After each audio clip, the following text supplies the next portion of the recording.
नमस्कार दोस्तों। भारत की अर्थव्यवस्था की रीढ़ अगर कोई है तो वो है एमएसएमई यानी माइक्रो स्मॉल और मीडियम एंटरप्राइजेज। ये छोटे छोटे उद्योग सिर्फ रोजगार ही नहीं बनाते बल्कि भारत के निर्यात और विकास की धड़कन भी हैं। लेकिन आज इन धड़कनों की रफ्तार धीमी पड़ गई है। वैश्विक मंदी, अमेरिका जैसे देशों की टैरिफ नीतियां और लगातार बढ़ती लागत, इन सब ने एमएसएमई सेक्टर पर दबाव बढ़ा दिया है।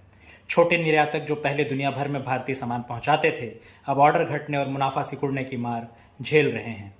यूएस टैरिफ्स का असर ऐसा पड़ा है जैसे टेक्सटाइल, लेदर और इंजीनियरिंग जैसे सेक्टरों पर गहरा दबाव है। महंगा क्रेडिट और कैश फ्लो की भी दिक्कत, बैंकों से लोन लेना मुश्किल और महंगा हो गया है।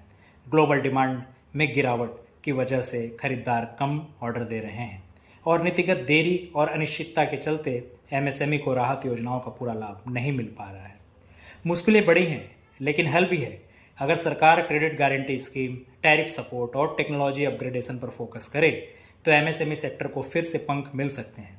बड़े उद्योगों और एमएसएमई के बीच साझेदारी से भी यह सेक्टर ग्लोबल मार्केट में मजबूती से खड़ा हो सकता है। एमएसएमई को समय और कम ब्याज पर लोन उपलब्ध कराना बहुत ही अनिवार्य है। निर्यातकों के लिए नई मार्केट्स की खोज, साथ ही डिजिटल टूल्स और स्किल अपग्रेडेशन से छोटे उद्योगों को ताकत देना और सरकार इंडस्ट्री की साझेदारी मिलकर काम करने से ही सप्लाई चेन और एक्सपोर्ट मजबूत होंगे। एमएसएमई सिर्फ छोटे उद्योग नहीं बल्कि भारत के बड़े सपने की नींव है और इन्हें हाथ पकड़कर चलाने की जरूरत है ताकि कल ये अपने पैरों पर दुनिया की दौड़ में सबसे आगे खड़े हो सकें। यह कहानी सिर्फ कारोबार की नहीं बल्कि हर उस परिवार की है जिसकी रोजी रोटी एमएसएमई से जुड़ी है। Thank you.